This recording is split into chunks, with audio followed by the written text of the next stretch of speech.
જય શ્રી કૃષ્ણ મારા વાલા મિત્રો, સ્વાગત છે તમારું અમારી ચેનલમાં। તો આજે આપણે બનાવીશું અલગ રીતે રીંગણા બટેટાનું શાક। જેના માટે સૌથી પહેલાં આપણે રીંગણા લઈ લઈશું, ત્યારબાદ આપણે તેનો મસાલો કરી લઈશું। મસાલા માટે આપણે 4 ચમચી સિંગદાણા લઈ લઈશું।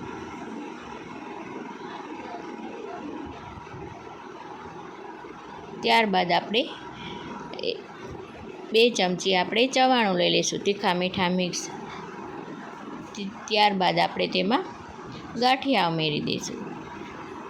ત્યારબાદ આપણે તેમાં થોડી સેવ ઉમેરી દઈશું અને તે બધું બરાબર સારી રીતે ખારણીની મદદથી ખાંડી લઈશું।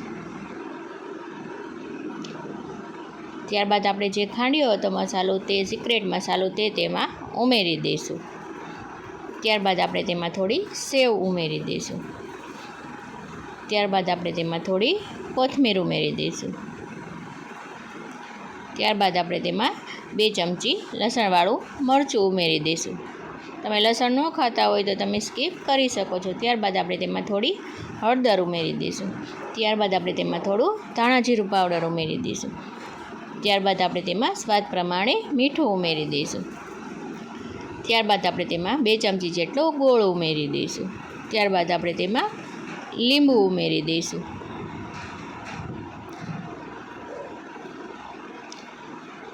ત્યારબાદ આપણે તેમાં થોડું તેલ ઉમેરી દઈશું।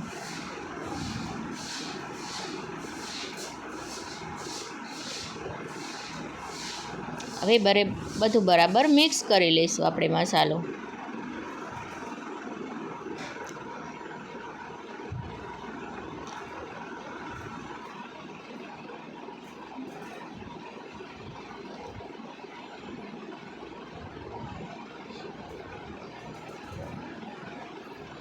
આ રીતે આપણે બધો મસાલો બરાબર મિક્સ કરી લઈશું। હવે આપણે એક પ્રેશર કુકરમાં રીંગણાને આપણે કટ કરી લઈશું। આ રીતે આપણે એક રીંગણાના 4 ભાગ કરી લઈશું, જેથી ભરવાની ઝંઝટ વગર સરસ રીતે રીંગણાનું શાક તૈયાર થઈ જાય।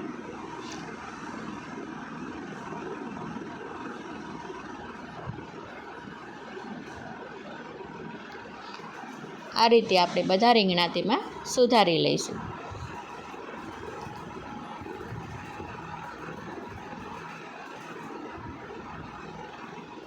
ત્યારબાદ આપણે તેમાં બટેટા રાખ્યા હતા સુધારીને, તે પણ તેમાં ઉમેરી દઈશું।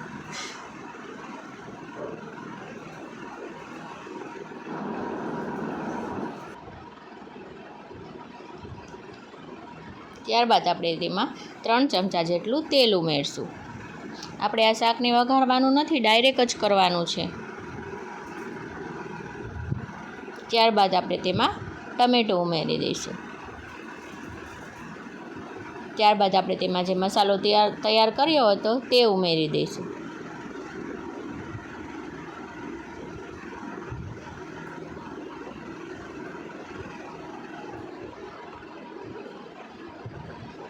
હવે આપણે તેને ગેસ ઉપર સોટે થવા મૂકી દઈશું।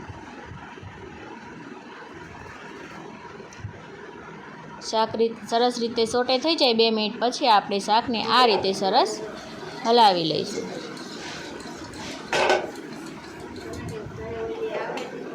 ત્યારબાદ આપણે તેમાં 2 કપ પાણી ઉમેરી દઈશું। તમારે જે પ્રમાણે રસો રાખવો હોય એ પ્રમાણે પાણી ઉમેરો।